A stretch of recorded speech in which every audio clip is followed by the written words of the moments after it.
I believe we are live now. Meeting is now streaming live. All righty. Hello. Hello, everyone. We're just connecting here on the Facebook Live. I'm double checking to make sure that we are connected, in fact. And we are. So welcome to our discussion today with Kathleen Herlihy-Paoli and her lovely exhibition, Act 3. And welcome to MAM Senior Curator, Missoula Art Museum, Senior Curator, Brandon Reigntjes. How do you say your last name, Brandon? You got it, Reigntjes. Reigntjes, all right. Thank you for joining us and participating in this virtual discussion.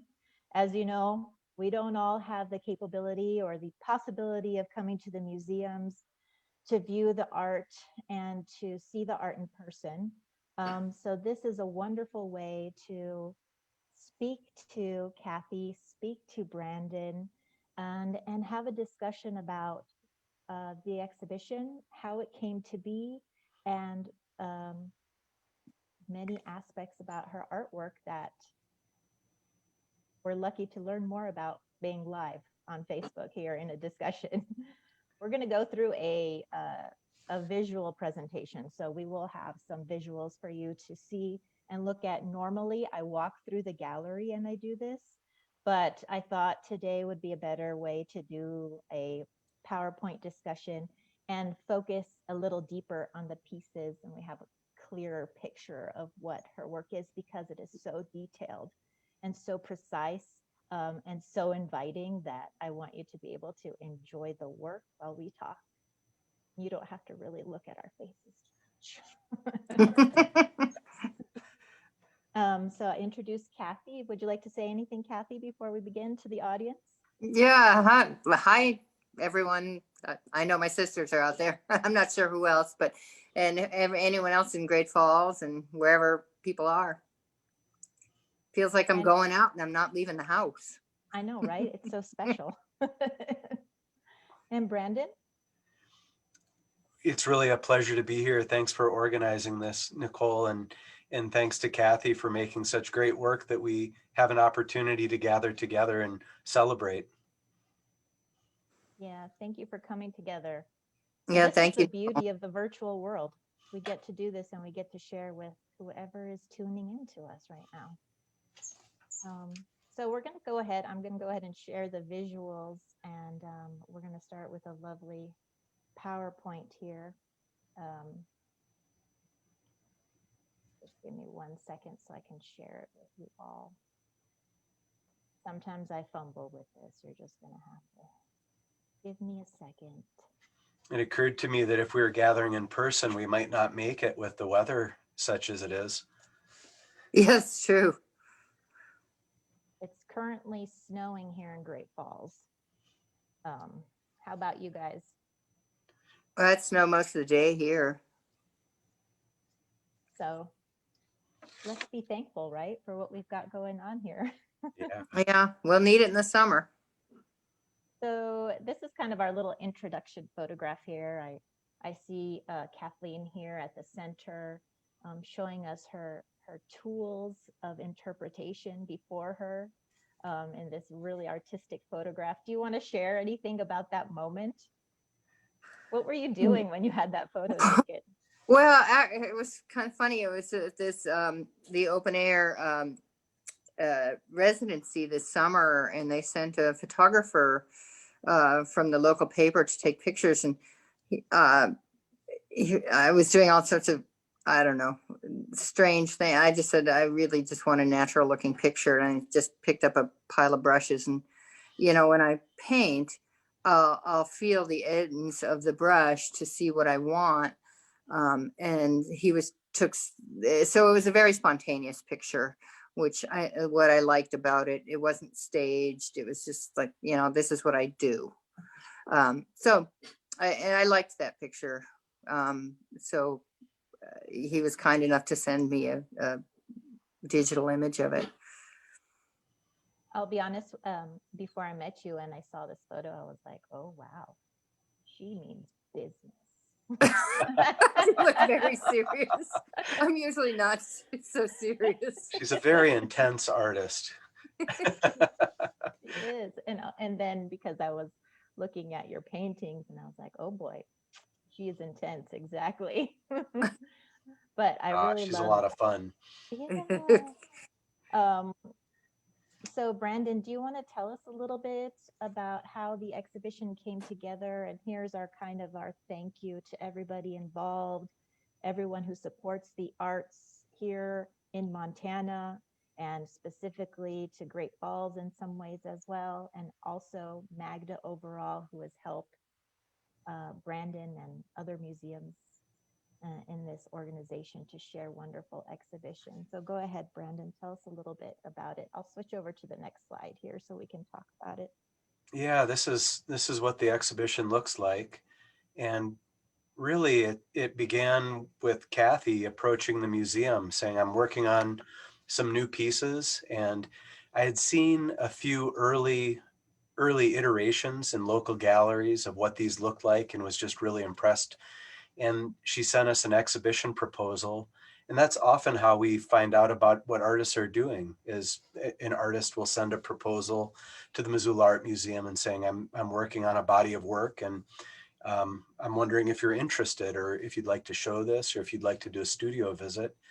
And I think we followed up with a studio visit pretty quickly thereafter. We talked about it for a little bit, and then went over to Kathy's studio in those glorious days when you could actually visit people, and saw the work. And Kathy's in her studio right now, so you can see a little bit of the apparatus of painting around her.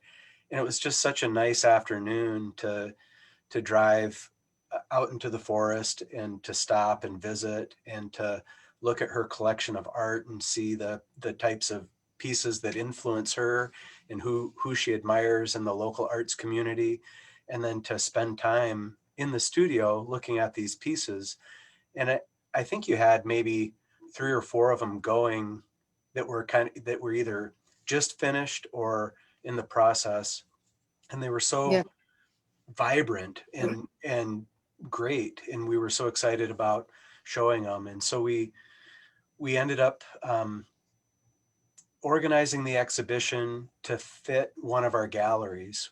We schedule things out, and we knew what gallery it was going to be in, and so we were shooting for a certain number of works, and with a little bit of wiggle room to add extra pieces or cut if we needed to. And we just made the selection of the pieces that we felt were the strongest and told a story and connected to Kathy's artist statement. And I think when the work is so varied like this, each piece has its own world, right? That it's so nice that you use such a consistent device, Kathy, of that 20 by 20 square, and the stage and the curtains, so that whatever imaginative action happens within the paintings takes you to some place, and you don't have to worry about whether it's a big painting or a small painting or a horizontal painting or a vertical. You just kind of give yourself over to the work. And that's what happened when we saw it. We just gave ourselves over to the work. Well, yeah, I'm amazed. Thank you, Brandon. I appreciate you guys picking up that show so much. I never really thought you'd do it when I sent in the proposal. First one I'd ever sent in. So I really appreciate you saying yes. That was And I think, sometime in 2017, I think. yeah, First yeah, started thinking about it. Yeah. I know. I can't believe how much time has gone by. How many pieces did you This, have at that point when he came to your studio? Did you have, how many pieces total are in this series so far? Or have you added already to it? well, yeah, well, I think currently there are probably about 30. There's 20 that are in the show that you have. And I think there were probably 19 or 20 in the show at the MAM, at Yep. Missoula. 20. And there's probably been about 10 more since then, which is, it's 2018 the show was. So yeah, I'm not bored with them yet. And I guess I tend to work in series that are the same size. and it's changing a little bit, and so the size has changed a little bit. I'm working on a couple of diptychs now that are kind of interesting. They still involve curtains, but they're not as literal, which is kind of a direction I want to go in. It sounds But exciting. well, they're interesting for me, so hopefully someone else finds them interesting. And here I just kind of switched over so people can get a little bit of an idea of what all the pieces look like on the wall here in the museum. When you And- propose, go ahead. They're colorful when you see them all together. They really are. And that was one of the things that attracted us when we were thinking about the show. When you proposed the show, you weren't very many in. I think you had only completed maybe 8, because I remember the thumb drive or the visual material that came with it. It was like, oh wow, look at these pieces. And then we wanted to see them in person and get to know them, you know, in the flesh before we made a decision to put together the show. And it Well, showed. thanks for making that decision. Yeah, And then for those of you who are looking on the screen, you can see that they really are precise. They really are vibrant. What you see in the screen is, I will have to say, quite an honest depiction of what it would be like if you were in the gallery. I mean, they definitely capture your eye immediately when you enter the space and draw you in. You want to look closer. You want to see what's happening. You want to think about the story. So I can understand, Brandon, why when you saw her proposal, you thought to yourself, we got to check this out. We got to talk to Kathy.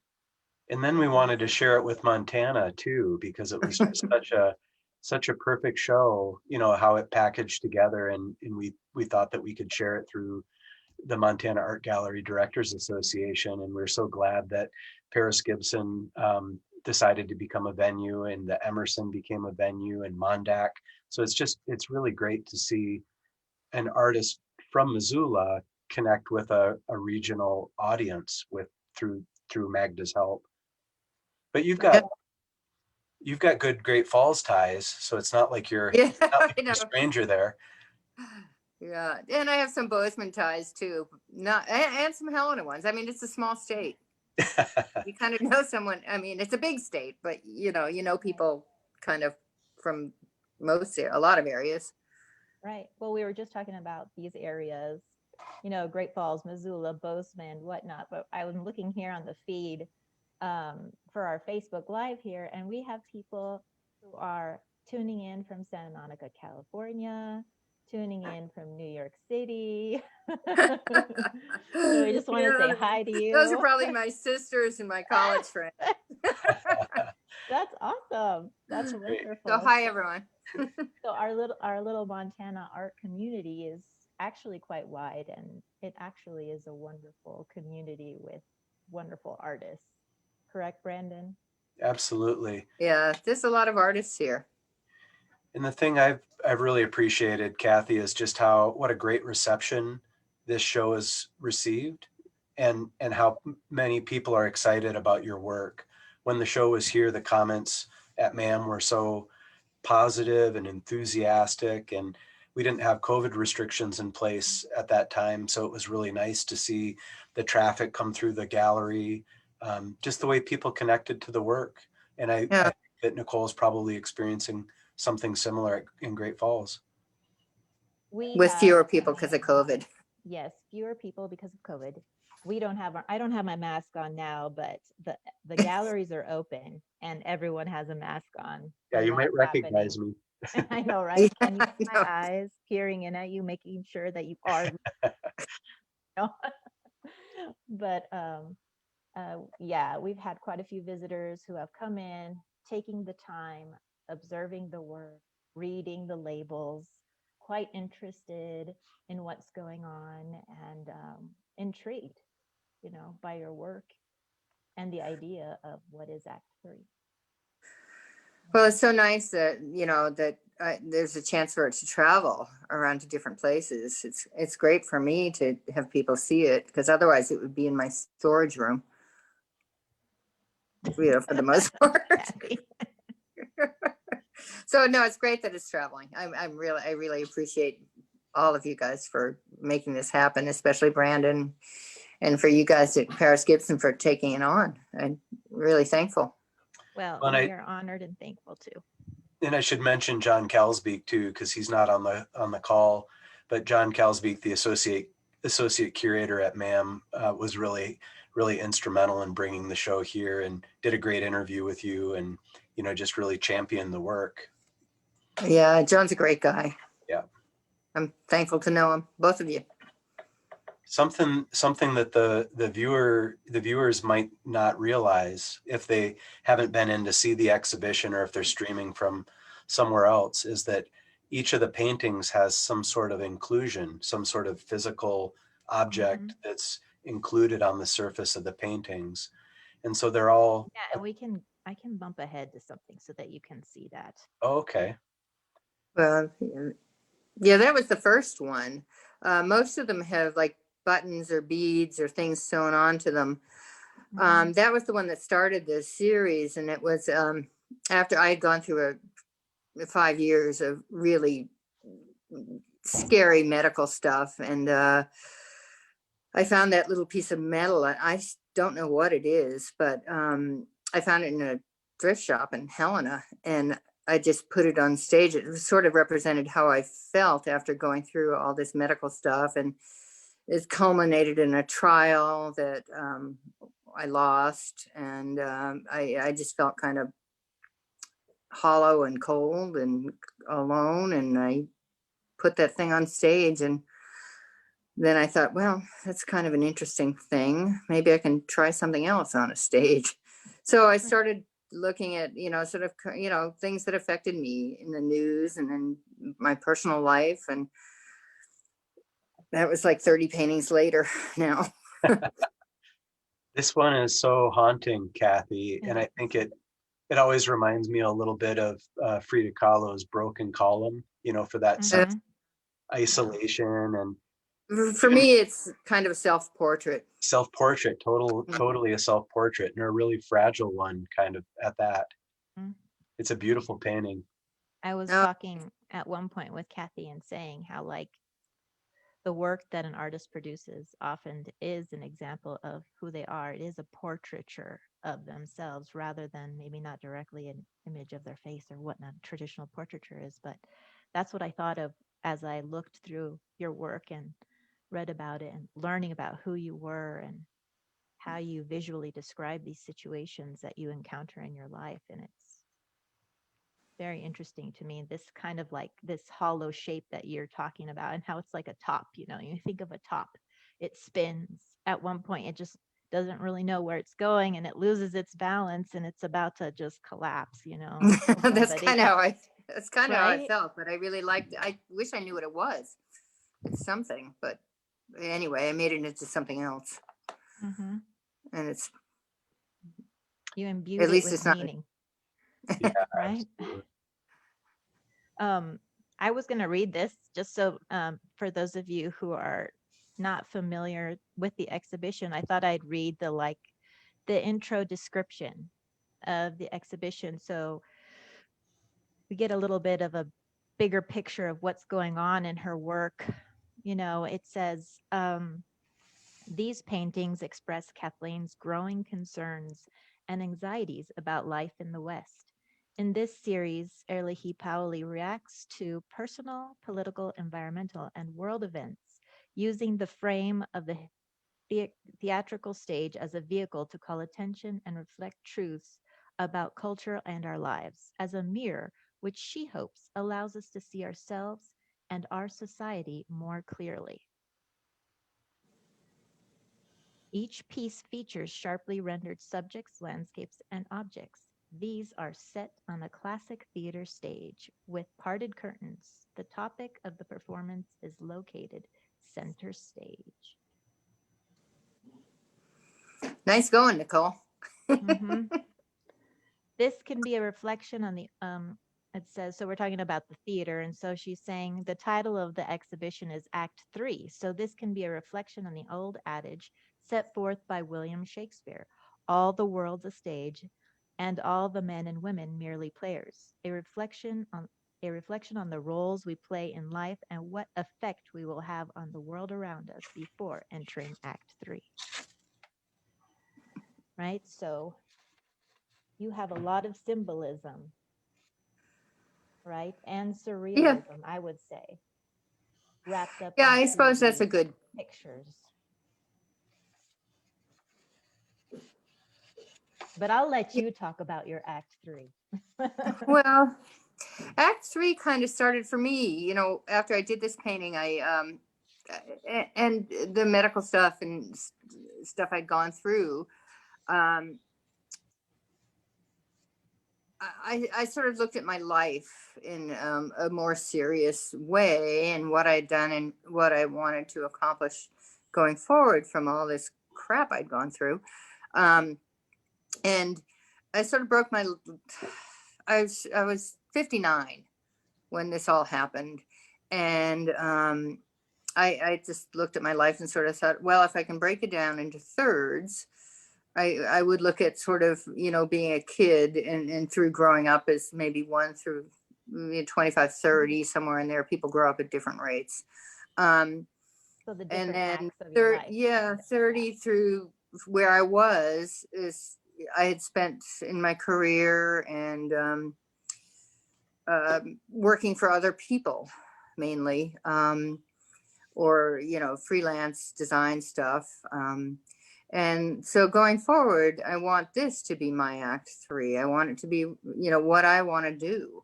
And hopefully, other people might be interested in that as well.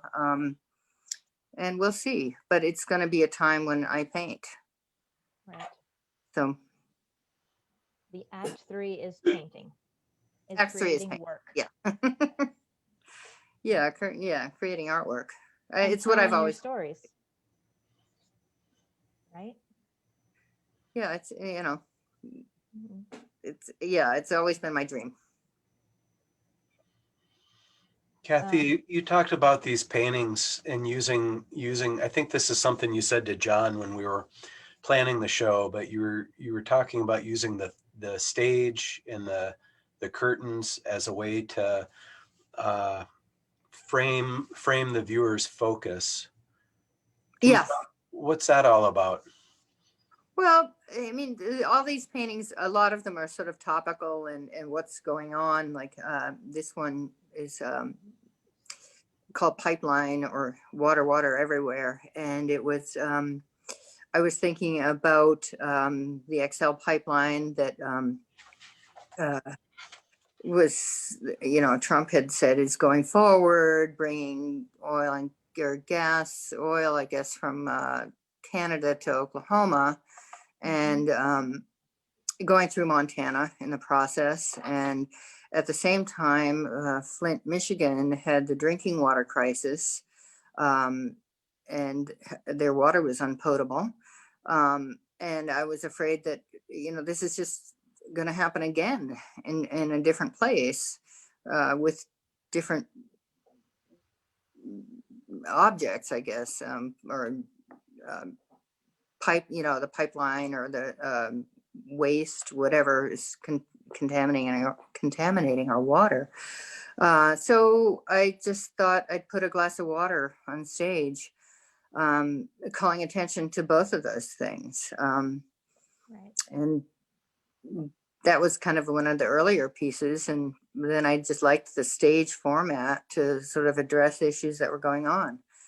And it kind of went from, there to a bunch of other paintings.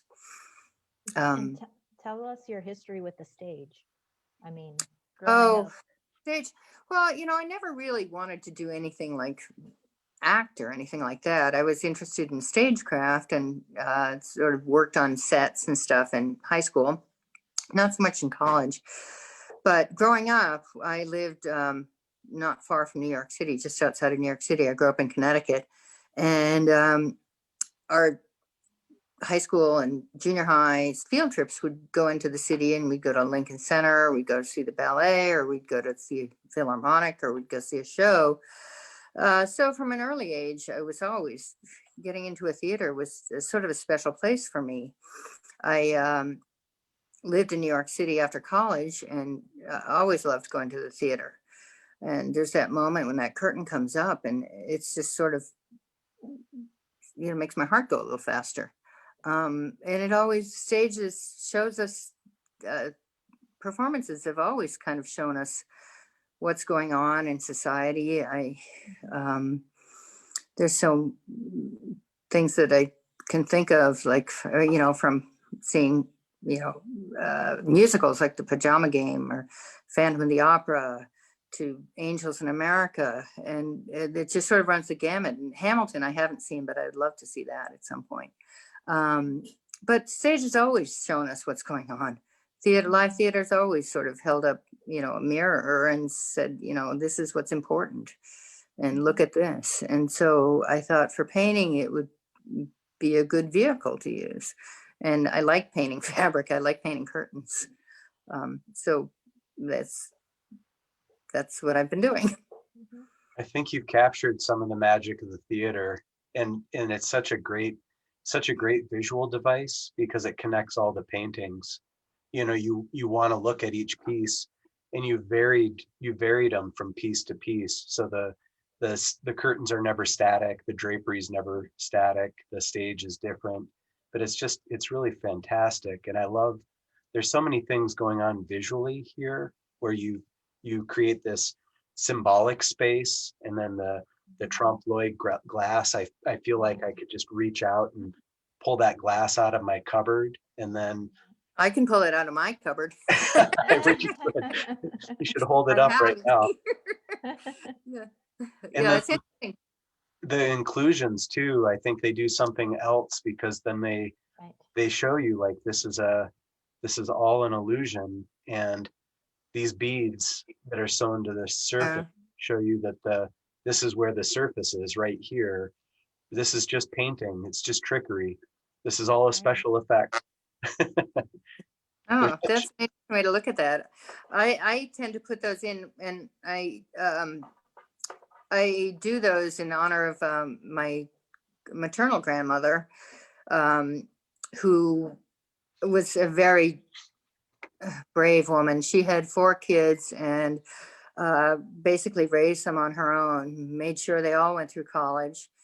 And she was also a great seamstress. She worked full time, but she'd buy fabric by the bolt, and she'd made 18 of us grandkids matching outfits, or at least most of the girls. I think she didn't do the boys that much, but I wish we had a picture of all of us girl cousins together in these dresses that were matching. I think there's individual family portraits of all of us, but none together, which would have been fun. Yeah. But we lived in different places. But so she always had me, I lived with them summers for several years during my more junior high and start of high school, I guess. And Graham would have me finish her garments, like do the hems or sew on the buttons or beads or all this sort of little finishing details. And so I put those on there I started putting them on there in memory of her. And I like them. I like shiny little things sometimes. They really do add an element of magic. There's this kind of, wait a second, and you go back and it's like, no, it's not paint. There's a bead. Well, I like the element, You don't quite trust your eyes. You look again. Mm-hmm. And there's a couple of paintings that we have here that I know, Brandon, John Voisin's work, and though there is no visual correlation between the two of them, I have a couple of his paintings, and when you walk by them, the matte and the gloss just catch your eye in the same sort of way. And just living around a couple of paintings that we have like that, and there's a couple of other artists too that we have collected, and I'm just interested in those. And besides the memory of my grandmother, I like the way they can catch your eye. Right. I think it's funny that you mentioned that, because historically the way curtains and drapery were painted were pretty much the most abstract parts of the old master paintings in the history of painting. And when you think about Don Voisin being a hard-edged geometric artist, it's the curtains in your piece that kind of allow us to see how you deal with form and color, and they connect to the history of painting because of the way drapes have always been painted, and from time immemorial all the way up to present, and with contemporary artists too. And it's really remarkable the way that you paint folds and fabric and cloth. Well, yeah, I mean, I look back at some of those ancient, like Artemisia Gentileschi, those beautiful drapes that she painted so long ago. Makes me want to loosen up, but then there's sort of curtain painting. So I don't know. We'll see where that's all going. But I look back on those fabrics, that fabric painting and the laces and stuff that were painted. They're so gorgeous. I'm always attracted to I guess paintings with fabric in them. There's so much to be said about that fabric and that idea of the curtain, like you were saying, Brandon and Kathy, that I think of it too as those old, collector studios, the ateliers, the cabinets of curiosity, where these beautiful paintings lie behind the curtain, and you have to pay your coin's worth to get in, to get that curtain peeled away from it so that you could get a peek at what's underneath there. So Yeah. it's like here it is, it's revealed to you. Now, where are you standing on that? Where are you in that scene? Like, you make yourself find your position within the scene. Are you in the audience? Are you on the stage? And I think you do that with your pieces, because it changes. Your perspective changes as It the viewer flips. when you're looking. Yeah. Well, sometimes I add seats and sometimes I don't. I'm not really sure. I don't really think about it too much when I'm working on something. But they're all a little bit different, but they all do have that element of, I guess, the theater in them. I've even thought some of the pieces, looking at them, like, am I on stage or am I looking at the stage? Like, where am I? Am I behind the curtain looking out, or what just happened? What just happened there? And I think they're really smart paintings, and they draw on those visual traditions, and you think about, they're so connected to the history of art, not just because you're using um, painting fabric and depicting drapery and curtains, but the way you're dealing with trompe l'oeil, and the way you reference the great art movements like the Surrealists and other things too. They're just such fabulous paintings. They're so fun to look at. Oh, thanks. I don't really think of myself as any sort of, I don't think academically about paintings. I pretty much just respond to what I like. So yeah, and the surrealists and the colorists, I think, are interesting to me, and that's sort of a broad colorist. I use that as a really broad term, from Albers to Mark Rothko to James Turrell. I think the way people use color is very interesting to me.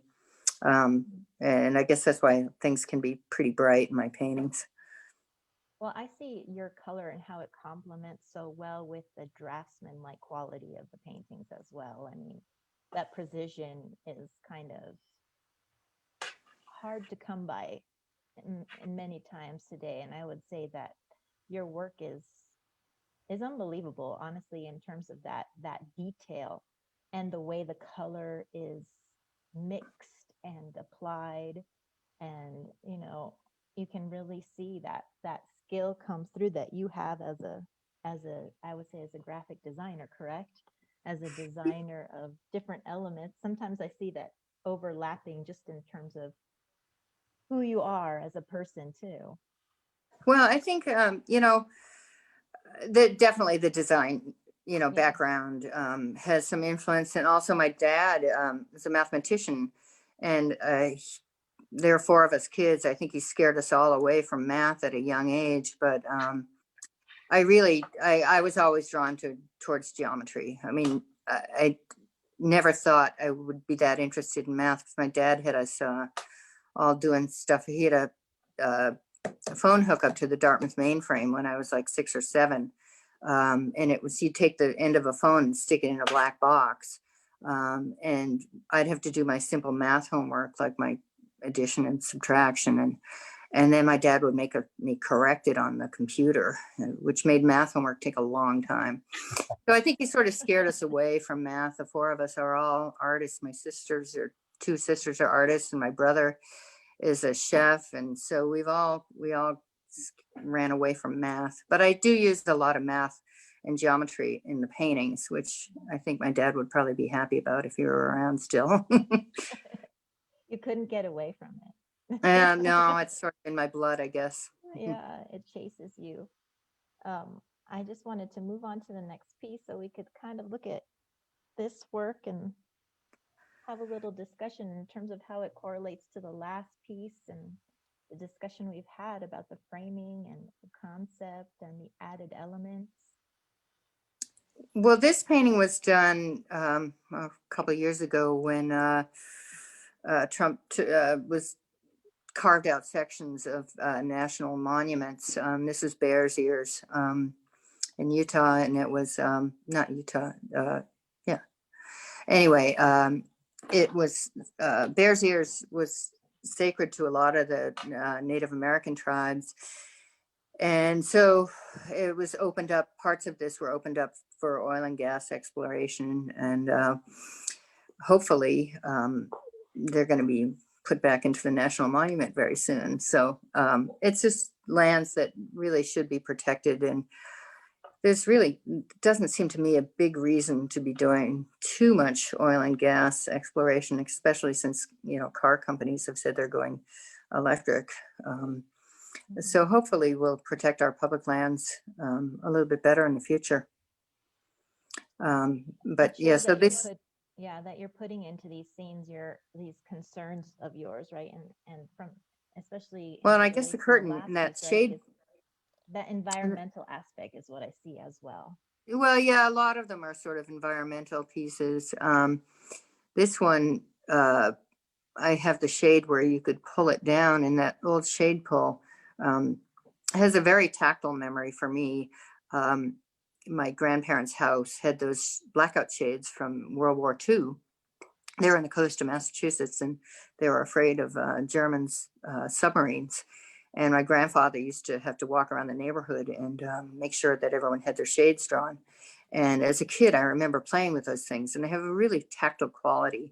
And so when I did this painting, I thought, I got to get one of those things. So I got one on eBay.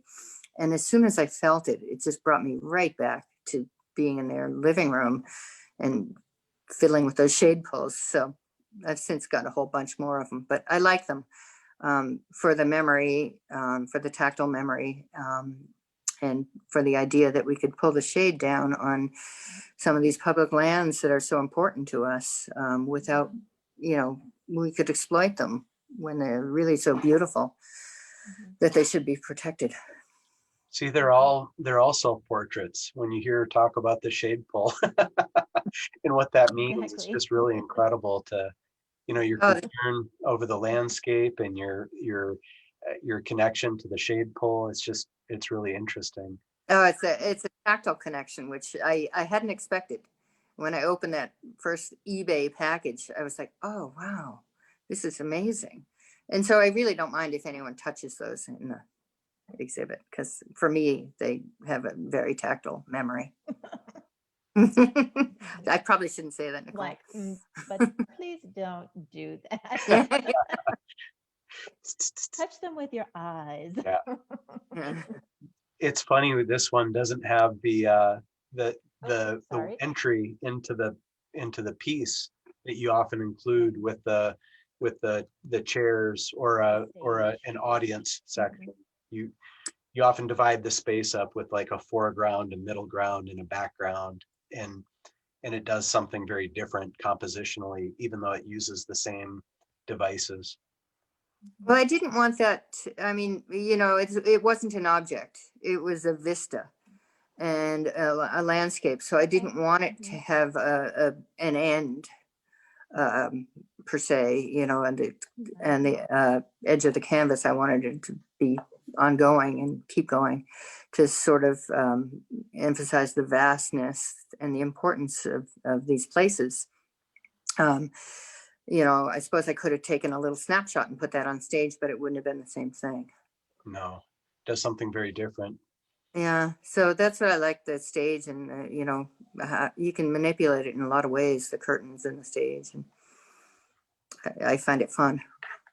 It's kind of like if you wanted to really, convolute the situation, you could almost say it's like um, like a site-specific surrealist piece of artwork.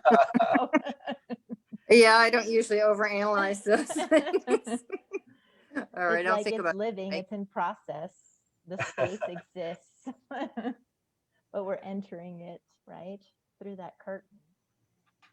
Well, then the idea of scale becomes so important. When you've got your glass of water and it's slightly larger than life size, and then this has kind of an infinite space, this vast scale that you're entering.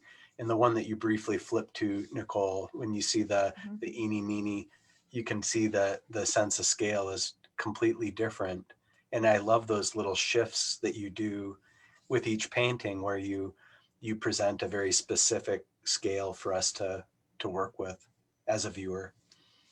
Yeah, and I don't think I mean, I think that's not really conscious when I do it. It's more of what the subject dictates, or seems to need.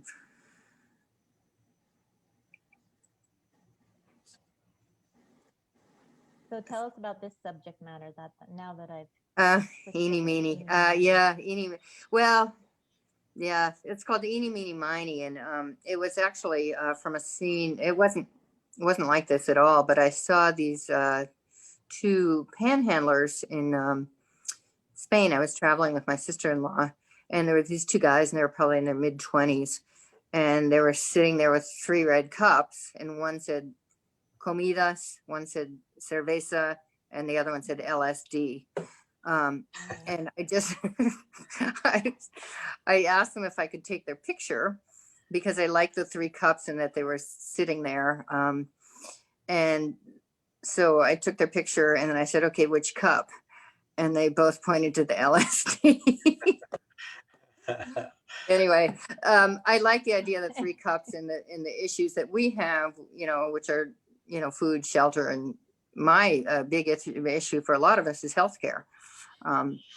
And I liked the curtain that you could sort of put in front of people that you don't see. There's sort of the invisible people in society that you don't know who they are. You don't know who needs help, or who's suffering from lack of food or shelter or healthcare. They're sort of the invisible in our society, and that's why I just have their feet showing. Right. And then there's the clouds. The Surrealist Clouds. I like clouds. It reminds me of some of the charitable voting that goes on, at coffee shops, where you can get a token and Right. put it in each Pay one. it forward. Yeah. Yeah.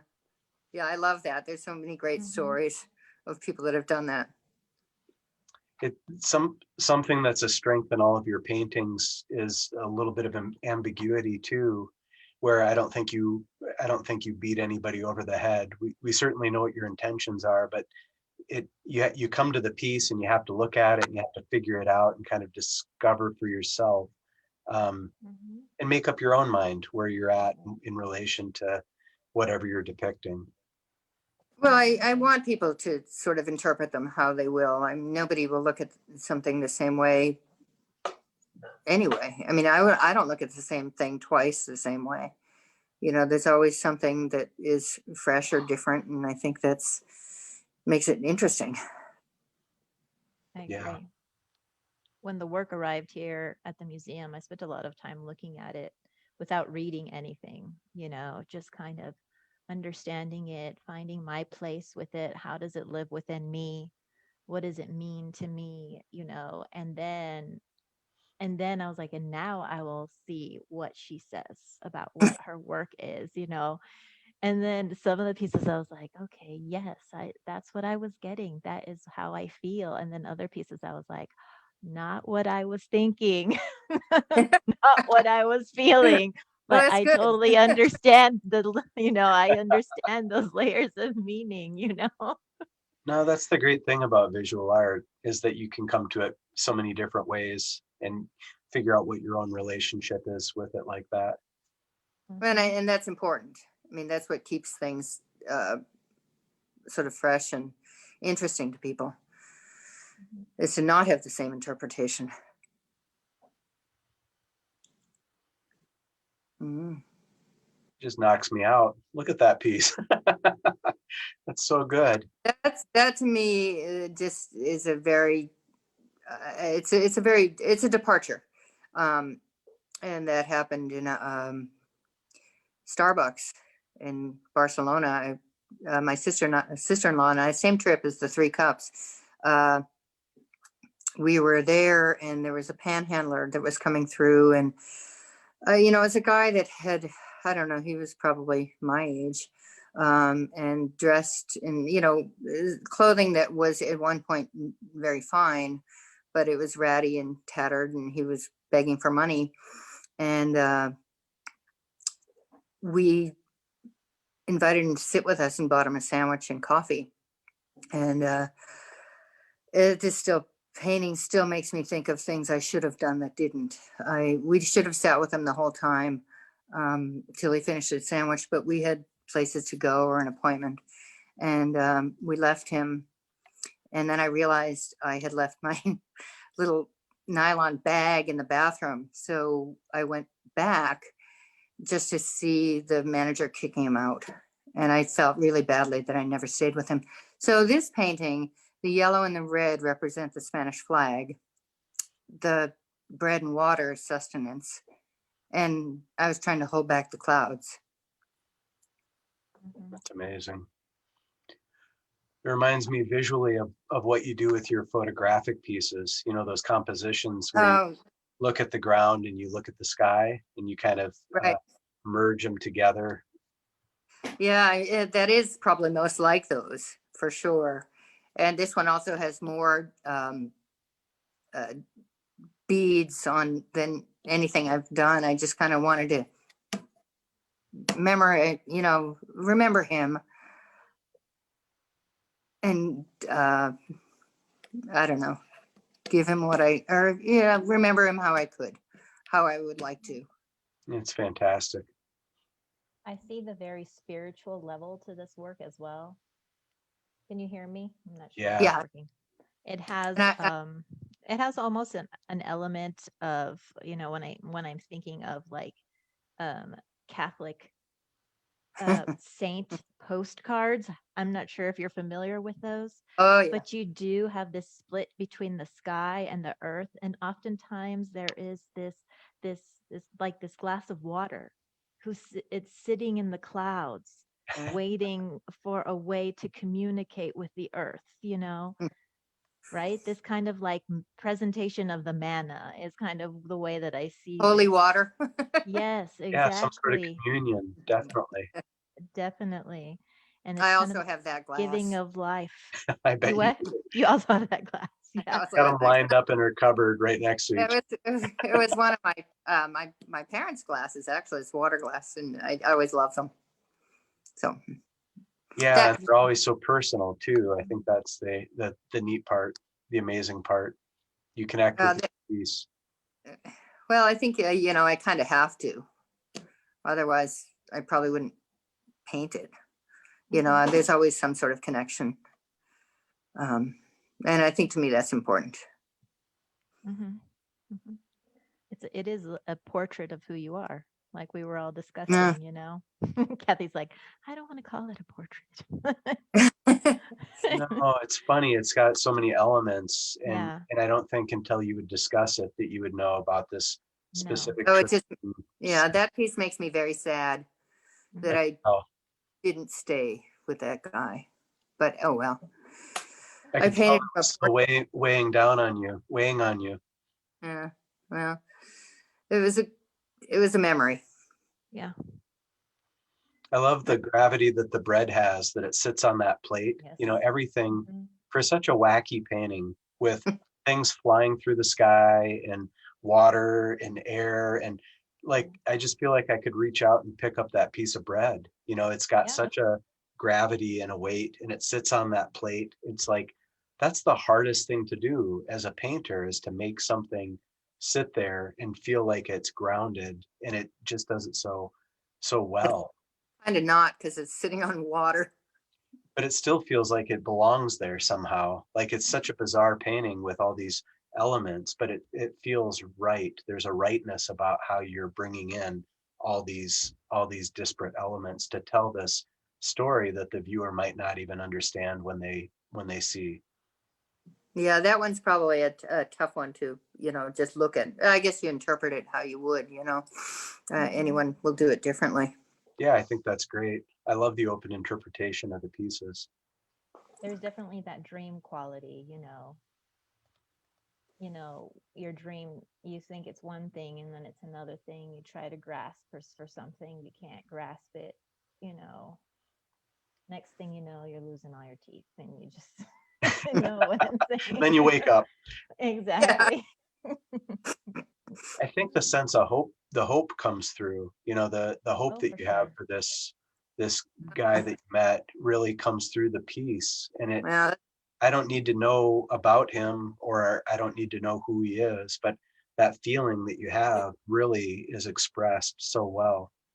ooh, that's why I called it For an Old Soul. Wow. Um, Yes. you know, that's who I felt he was.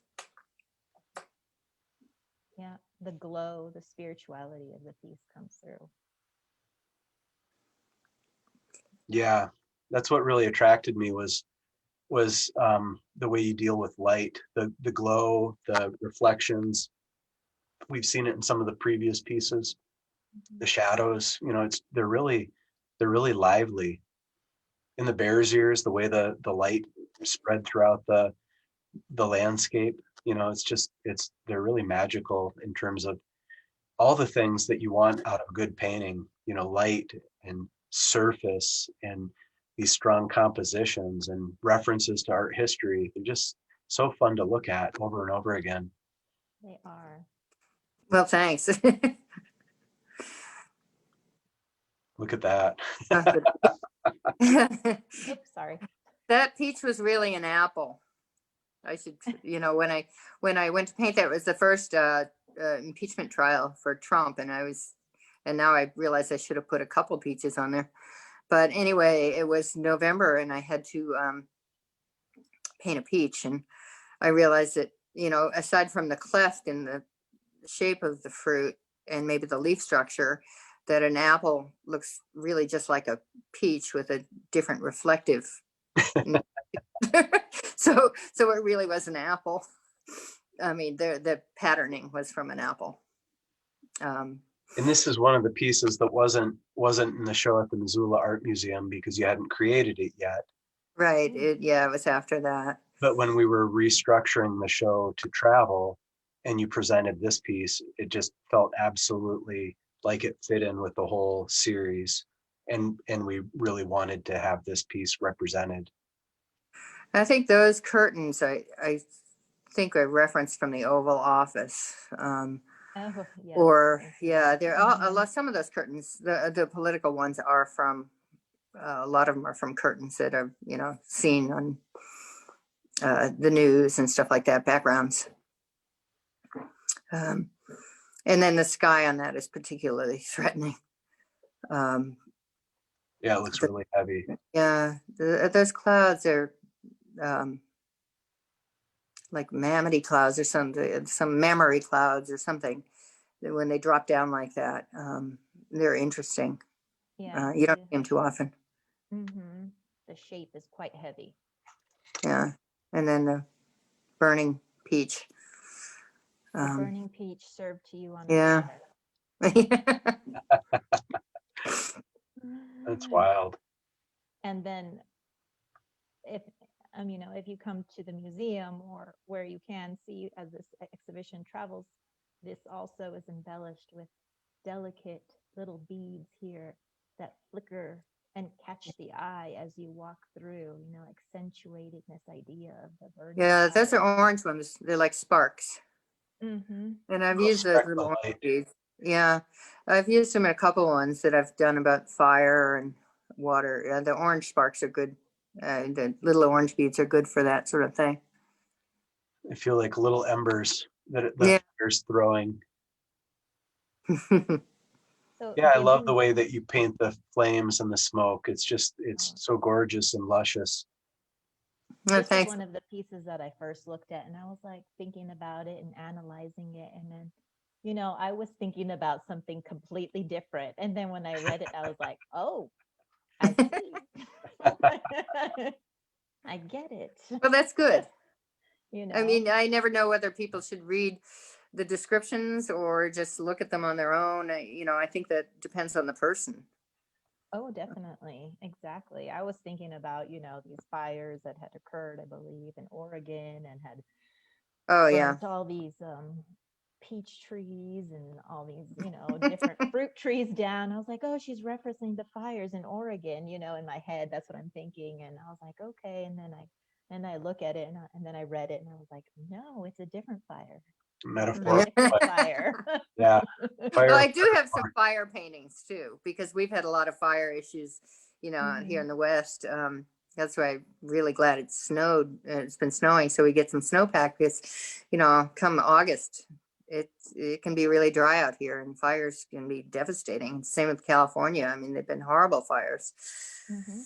So, I mean, fire is something that I do uh, put in paintings. Fire and water are, It's two true. of the And subjects I keep from coming back to. oops, this is freezing. The Okay. Great Fall. Yeah, and So I yeah, don't. I was just going to show this so that There, you well, can it's see it's where that she one. has fire Yeah, it's that one there. and Um, drought, correct? yeah, it's just whatever I'm thinking about that's going on um, in my world and a bigger world, I guess. Yeah, and I Mhm. think that you communicate your sense of anxiety so well. You don't even specifically need to know that it's politically related or drought related or fire related. But I just feel like as a viewer, when I stand in front of these pieces, I'm hit with the emotional impact that you communicate through your compositions and your colors. And you can That is feel true. that standing in front of the canvas that there's this sense of anxiety that's happening, or a grave concern, or a solemnity, or a sadness, depending on what the pieces are. And that's why the show as a whole is so powerful. As you move from piece to piece, there's you know instances of reverence and love and devotion and sadness, and it's just really amazing that you're able to take us all those places with this very simple device that you repeat so well. Well, I think it's interesting to Absolutely. see them all together. It does change the picture for sure. And seeing them collectively than seeing them individually. I think they're much more powerful collectively because they do tell a broader story. Um, and that's what it's been so interesting to go to these different venues and see how different people have hung them and separated them out and divided them up onto different walls. For me, that's really interesting to see how Mhm. you guys interpret if things. Right. For this wall here, I was thinking about, this kind of chaos, this tension, this strife, Mm. this sorrow, this pain. But yet you have a painting, you create a painting that brings you to a moment of relief, Yeah, that one's called to Hope feel in hope. the middle. Exactly. So, You've there's structured the whole show emotionally, which is a in some brilliant way. curatorial Yeah. move. It's really amazing, Nicole. Oh, thank you. I'll take that compliment, put it in my pocket. Both But of them yeah, looked great. It's always interesting to see. And mhm, then the different rooms that they're in and the light. that's true. Yeah, it makes a big difference. Yeah. I thought that this gold vinyl here would really speak to your theater here for the title of your piece in the gallery. And I think it does really well because when you walk in, it's like you're not sure what you're looking at. You have to look closer. You see the title, it's glimmering, kind of like the same idea of your work. Look closer. What is that glimmer? What are you looking at? It's such a successful work, a body of work, you know. So where do you go from here, Kathy? You continue That's a the good question. series? Is it Yeah, no, are you I doing a don't think departure? it's What over happens? with. I'm Hmm. still working. I've got a few more here. Um, and then some that are just curtains, that are less literal. So I'm interested to see where those go. There's a couple that I'm working on now that are diptychs, and they're separated by a piece of metal that's not totally reflective. But again, it'll do the same sort of thing as a bead or something that's applied. When you walk by it, it will change. And I'm curious to see where those go, but they've been kind of fun to work on now. I'm working on a couple of them now, so we'll see. But I'm still doing some curtains, some of these 20 by 20s. So, Interesting. I think I want to do one that's sort of a tribute to theater, because I need to do that. Awesome. And I'm not quite sure. I have some ideas on it, but I'm not quite sure how it's going to end up. Well, I'm looking forward to seeing them. So I'm excited. I want to see more. I want to see what's coming to the stage, literally. Coming to theater the near you. you. Exactly. What's coming to the theater near you. At least we could have a theater. That would be a wonderful thing. And have live performances back. I miss them. How much longer is this show up at Paris Gibson, Nicole? It's up through April. Through April.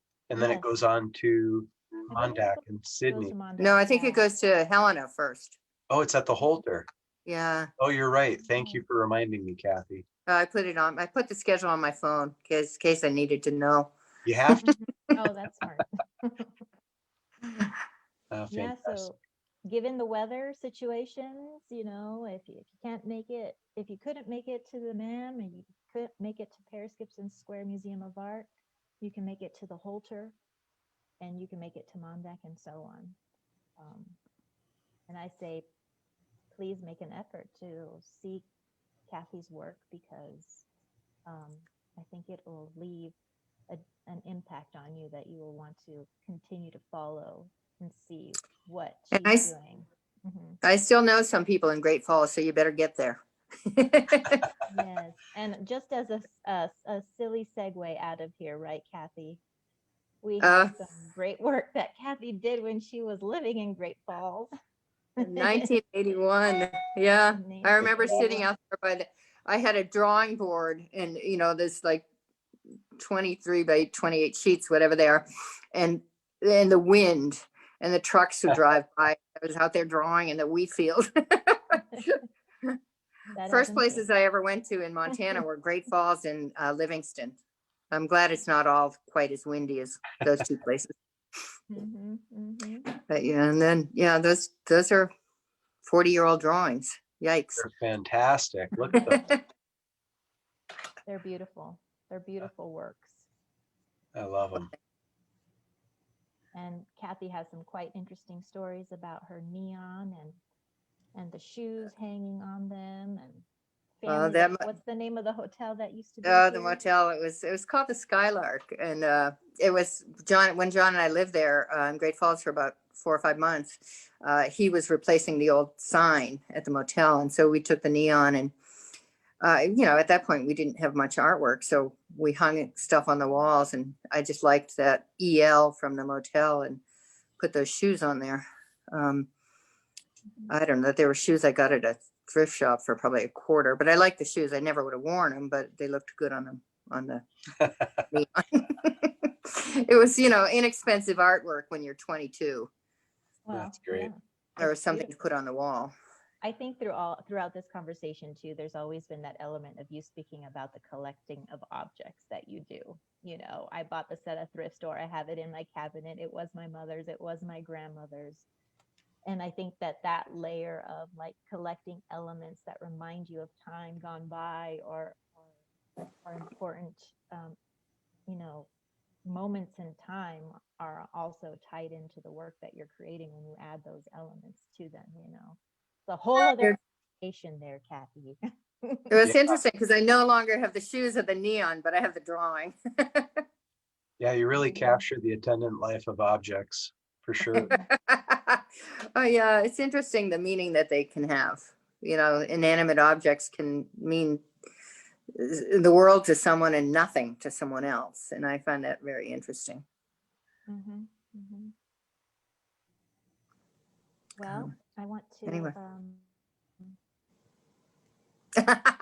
close on this piece because we have been talking for an hour, if you can believe it.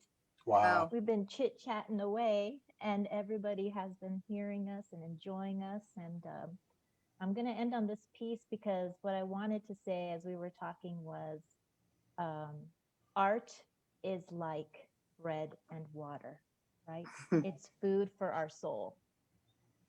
So, you know, in many ways, I feel like this is connecting you and continuing maybe what you hadn't finished that day, what you felt you needed to finish. Thank you, Nicole. I appreciate that. And Yeah, thank you it's both continuing. for hosting my work. I'm incredibly honored. Well, Thanks we're for honored to have sharing your it work. with us. Mhm. Yeah, Well, fantastic. Anything else you want to say to the public? Well, I hope I can see a lot of people in person in the not too distant future because I miss a lot of people. And going to shows where you see people and theater and music and restaurants. You know, just the things that we used to take for granted. I guess we'll look at it in a different way now. Mhm. Mhm. Thank goodness for this virtual experience, so that way we Yeah. can get together Exactly. Yeah. and Well, share a thank you little bit. both. Yes, thank you, Brandon. Thank you for Yeah, thank you, Brandon, doing for this for saying all of yes us. to my first show. I never thought you would, but I'm very thankful. No, we're so proud of you. So proud of the work. Like, it's just amazing to see it out in the world and people getting to experience it. Oh, well, thank you. Fantastic. So with that, I think we'll close for the night. Okay, thanks to everyone that tuned in. Yeah, so Have good a night to nice weekend. everyone. Yes. All right. Thank you, Kathy. Thank you, Brandon. Thank you to the ma'am and Magda. Yeah, thank you, and ma'am. Thank you And good to luck with all the our auction. communities. Yeah, Good luck with the auction, Brandon. too. Yeah, next week, a week from now. Yeah, yeah. Night, Good luck. everybody. Tune in to Thanks, the auction, Nicole. everybody. And thanks, Kathy. Thank you guys both. I appreciate it very And much. thank you to everyone watching. Yeah, Tune in yeah. for My more. sisters, my college friends are in there, I know. Take care, guys. Good night. Bye-bye. Good night. Bye. Bye-bye.